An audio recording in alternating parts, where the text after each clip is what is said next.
damos la bienvenida en el estudio de los desayunos de 24 horas a Luis Valdez Soto, vocal del Consejo Nacional Electoral. Luis, buenos días. Bienvenido a nuestro programa. Gracias. Bueno, ayer se analizó un documento presentado por usted para poder hacer reformas al Código de la Democracia que puedan corregir evidentes errores, taras o no sé cómo llamarles del sistema electoral que fueron visiblemente evidenciadas durante el último proceso. ¿Cuáles son las propuestas y cómo evalúa usted el sistema en general? Mira, creo que el sistema electoral ecuatoriano requiere de correcciones urgentes que, por un lado, modifiquen aquellas distorsiones que se introdujeron durante la década autoritaria, tanto como se puedan trabajar sobre las deficiencias notadas en el corto plazo. Básicamente, por un lado está la necesidad de restituir un sistema proporcional en el Ecuador. Ecuador, por mandato constitucional, debe tener un sistema proporcional, es decir, debe reflejarse del mejor modo posible los porcentajes de votos en la asignación de escaños en función de la construcción de la gobernabilidad y de la captura de minorías. Esto en Ecuador, a partir del sistema DON, no es posible y es preciso correcciones de allí. Es decir, es preciso buscar la fórmula adecuada, y creo que es el método Webster, para todas aquellas circunscripciones que tienen más de 6 autoridades, tanto a nivel cantonal cuanto a nivel de las elecciones de parlamento, y a la vez en las circunscripciones menores trabajar con el sistema JARE. Esto permitirá un punto de equilibrio entre gobernabilidad y representación. Creo que la búsqueda de esta solución es importante. Lo propio respecto a la conformación de partidos. Necesitamos partidos más plurales, partidos más transparentes, más representativos, y consiguientemente es necesario introducir desde medidas de democracia interna que no han funcionado como ahora. Hay que restituir y recuperar experiencias internacionales al respecto, por ejemplo, actos de democracia interna a través del voto de los militantes dentro de todas las ciudades de modo paralelo, como eliminar los partidos de naturaleza local, me refiero a partidos y movimientos de naturaleza parroquial, cantonal, como yo, que eliminaríamos aproximadamente 160 de estos organismos, y ir lentamente depurando aquello que es central. En Ecuador deben haber solamente partidos provinciales, partidos nacionales y movimientos solamente a nivel provincial y de modo transitorio que se conviertan en partidos políticos en su momento. Se debe lograr que los partidos políticos acojan pluralidades internas. Consiguientemente, los militantes de los partidos deben votar internamente y deben votar en las listas una preferencia para saber cómo ordenar las listas. No solamente debe haber la decisión partidaria, sino también la decisión de cada militante de cuál es el nivel de preferencia que ellos quisieran. Creo yo que es necesario que los partidos estén formados con una etapa de militancia previa de 2 años y que solamente entonces puedan habilitarse como candidatos.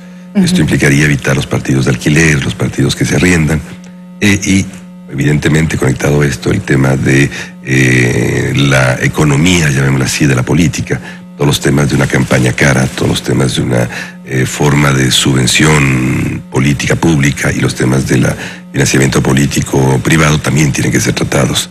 En el tema privado, por ejemplo, estamos proponiendo que existan un software a través del cual se limiten los gastos, se clarifiquen los gastos, aquello que se puede gastarse en una campaña, y sobre todo que los gastos sean legitimados hasta 3 días después de ocurridos. De este modo se evita la doble contabilidad, se evitan gastos irresponsablemente legitimados y fundamentalmente un control cruzado de ese tipo de gastos. El mayor daño que se puede hacer a la política este rato es el dinero ilícito, el dinero fraudulento o simplemente el manejo irresponsable del dinero público. Para el dinero público, evidentemente, hay que introducir cambios. Esta vez hay que reconocerlo con fuerza, de que no hubo participación del gobierno central en el financiamiento o en el proceso electoral, pero sí hubo un gasto excesivo, fundamentalmente en comunicación, durante el semestre último, previo a la determinación de campañas por parte de los gobiernos locales. Vamos entonces detallando poco a poco, ¿no? Para poder, por ejemplo, impedir que se vuelva a repetir esta situación de que tuvimos 81,000 candidatos y 250 movimientos y partidos políticos participando en las elecciones, lo cual suena muy democrático, pero en la práctica realmente ocurre todo lo contrario, porque se dispersa el voto y finalmente quizás no terminamos eligiendo a las mejores autoridades, sino se terminan beneficiando unos u otros por esta división de voto, fuerzas y a veces en ocasiones ideologías. Entonces, en ese sentido, dices que hay que fortalecer a los partidos políticos, eliminar los partidos o movimientos locales o parroquiales, lo cual suena bien, pero ¿por qué no también introducir esta posibilidad de que se vote por lista y no por persona? Porque eso también distorsiona. Por eso se eligen personas que salen en la televisión, cantantes, gente conocida, gente que se visibiliza dentro de las listas y que ayuda a jalar a otros candidatos. Mira, el tema básico es eliminar, para que funcione el sistema proporcional, son 3 medidas que están conexas una a otra. La una es restablecer un sistema proporcional a través del cambio de la fórmula. La segunda, hay que eliminar las circunscripciones provinciales. Las circunscripciones cantonales, la división de las diversas ciudades. Las circunscripciones chicas favorecieron a que funcione la fórmula DONT como asignación que aglomere gran cantidad de votos en torno a un partido político. Se necesita eliminar las circunscripciones, volver a la circunscripción provincial y eliminar el voto fraccionado. Ecuador tiene esta barbaridad que se introdujo en el año 98 a través de una consulta con una pregunta malhadada, en la cual se rompe la unidad del voto. El equilibrio y la igualdad del voto de los ecuatorianos se rompió 20 años y en estos 20 años no hemos podido ni hemos sabido recuperarla. Estas 3 medidas juntas tienen que funcionar, que son eliminar circunscripciones, establecer una fórmula de reparto más equitativa y eliminar el fraccionamiento del voto. A eso adicionalmente la posibilidad de un voto preferencial, lo que te permite es de que los diversos segmentos de los que debe estar conformado un partido. Un partido es una entidad plural, no es una entidad militar, digamos, homogénea, es una entidad plural, puedan expresar también su preferencia. Esto implica que cuando un partido o las directivas de un partido o una forma de democracia interna elige una modalidad, también sean todos los ciudadanos los que ratifican esa decisión del partido, a través de votar una preferencia. La preferencia es simplemente un reordenamiento de jerarquías que opera en la mesa en el momento que se hace el escrutamiento. Esto permitirá bajar este comercio partidario, además de otra medida que adicionalmente pensamos, es de que solamente podrán ser candidatos quienes tengan 2 años de militancia en un partido. Adicionalmente pensamos de que esto debe ser estimulado por la vía de la subvención estatal. El Fondo Partidario Permanente debe estar exclusivamente dedicado a la capacitación partidaria mediante un programa aprobado y con medidas de impacto. De este modo logras, de algún modo, bajar esta presión. También hay que buscar cosas complementarias. Por ejemplo, el sistema de franjas y de pago por franjas tuvo un efecto muy importante, o tiene un efecto muy importante en la construcción de igualdad política, tiene un efecto perverso. No permite que la renovación, toda vez de que quienes ingresan al sistema político tienen que tener un tiempo de exposición ante los medios, un tipo de exposición ante la opinión pública, que les permita competir en cierta condición de equidad con quienes ya permanecen y están presentes. Por eso hay que sincerar algunos temas del gasto de precampaña, hay que abrir un poco de la precampaña limitadamente, pero que permite este juego de renovación que es tan necesario en este rato en el Ecuador. Pero a ver, ¿cómo mejorar el sistema de financiamiento? Porque eso también fue un problema en estas últimas elecciones. Había tantos candidatos y tan poco presupuesto que también no hubo cómo invertir en la necesaria difusión de las propuestas de cada candidato. También se habla de la necesidad de que obligatoriamente y no por conveniencia, de acuerdo a la posición en la que estén las encuestas cada candidato, haya debates para que la gente pueda escuchar en detalle qué es lo que proponen y cómo lo defienden frente a otras propuestas de otros candidatos. Pero en cuanto al financiamiento, primero, ¿no? ¿Cómo limitar, las medidas que se estarían tomando limitarían el número de candidatos y eso proporcionaría mejor los recursos dados por el Consejo Nacional Electoral? Pues sí, mira, la dispersión infinito número de candidatos baja evidentemente la cantidad que recibe cada uno, porque es una cantidad fija que está ligada al tipo de autoridad y al nivel de ciudad o de circunscripción de que se trata. Si tú tienes más candidatos tendrás menos opción de recibir recursos. Entonces bajar el número de candidatos también eleva la cantidad de dinero que reciban y hace más viable el sistema de información. El primer elemento entonces es cómo reducir el número de candidatos, que yo creo que se producirá bajo un mecanismo de selección casi natural. Hay que ver también de que otras reformas que proponemos de eliminar el tema de las firmas. Las firmas no han tenido ningún efecto como barrera real de la viabilidad de partidos grandes, sólidos, y se está pensando más bien en otro sistema que se utiliza en varios países del mundo, que es la restitución del gasto.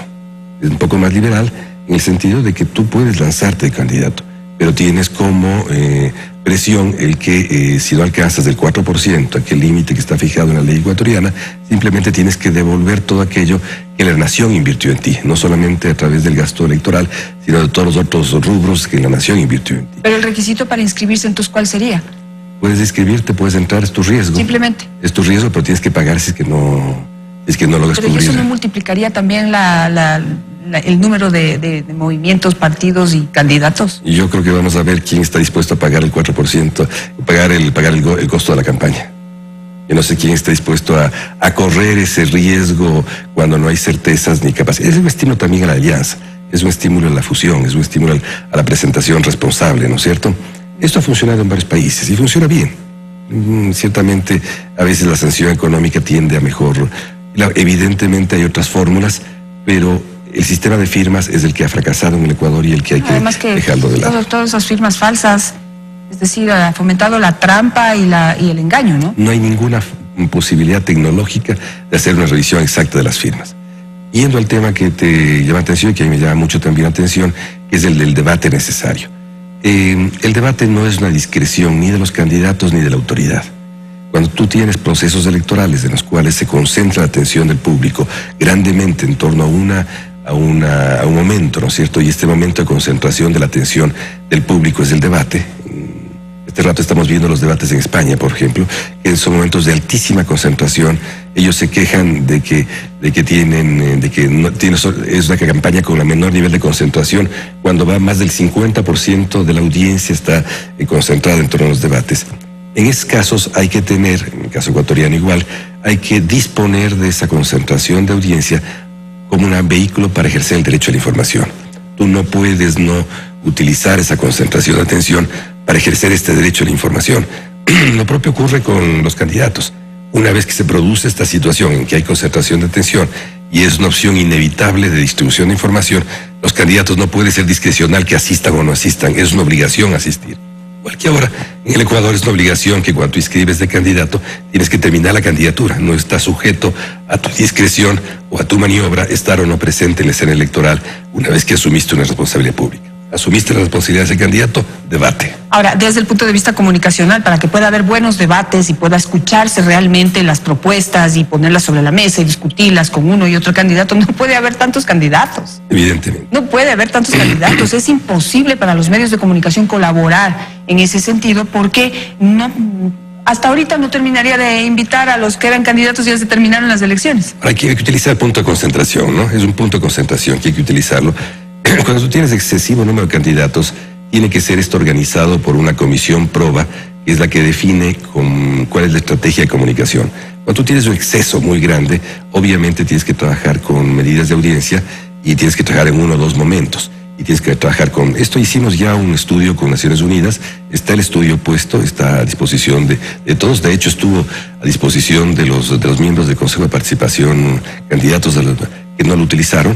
La idea es concentrar, cuando tienes 12 o 15, puedes concentrarlo en dos momentos a partir de un criterio de selección y aleatorio de presentación, y logras pasar la excesiva cantidad, digámoslo así.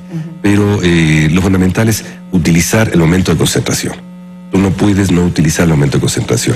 Si tú vas a tener, en el caso ecuatoriano, por decirte que la Asociación de Medios de Comunicación en un momento determinado cuentan con el 70, el 80% de audiencia, tú no puedes no usar esa audiencia. Sería irresponsable para la autoridad electoral no usar esa audiencia y no obligar, como obligación pública, el que se utilice esa posibilidad de ejercicio del derecho de información. Lo propio de los candidatos.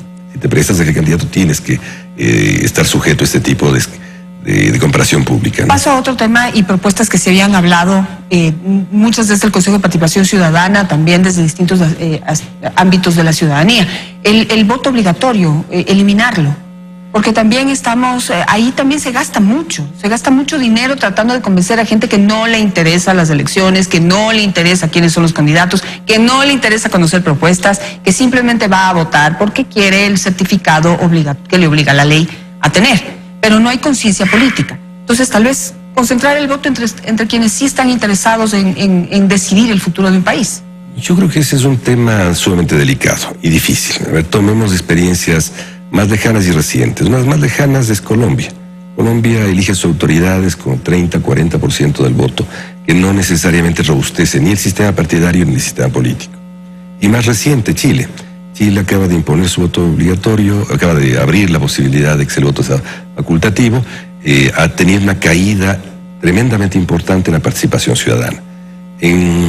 Son dos datos que te ayudan a pensar de que no necesariamente un sistema tan sólido como el chileno tenga resultados positivos.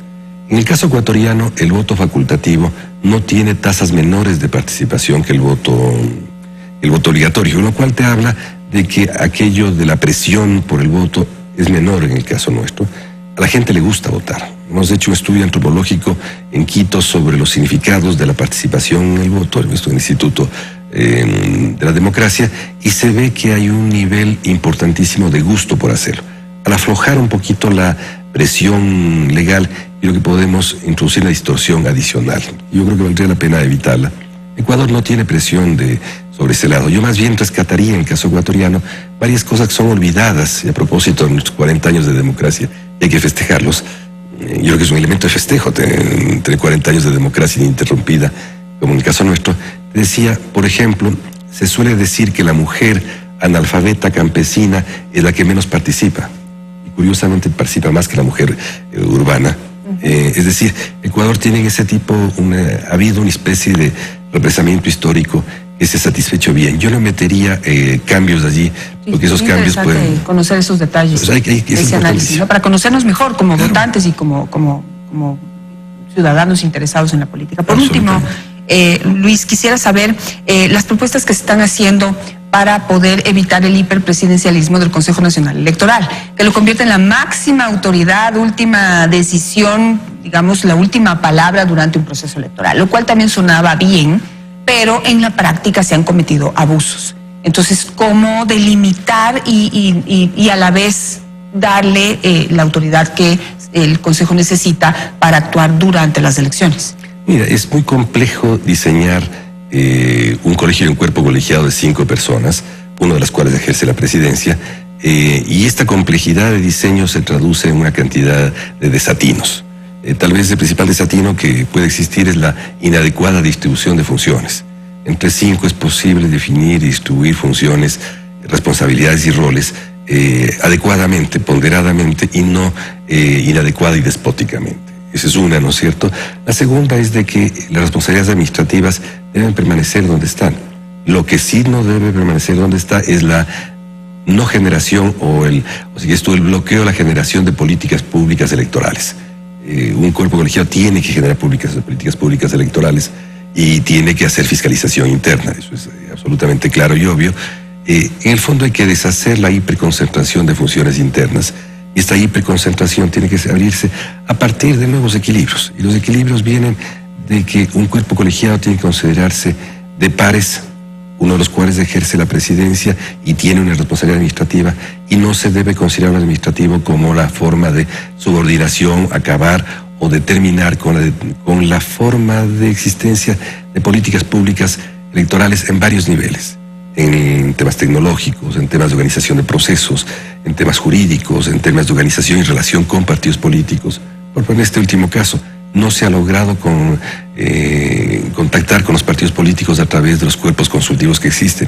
Apenas ayer, por ejemplo, hemos logrado que haya una relación con los partidos para poder hablar sobre esto, que ellos son los sujetos centrales, son los clientes de esto. Hemos logrado recién hablar. No se puede seguir funcionando a ciegas sin los actores fundamentales y los sujetos políticos. Me voy a quedar con eso. Muchísimas gracias, Luis Verde Soto, por estar esta mañana con nosotros.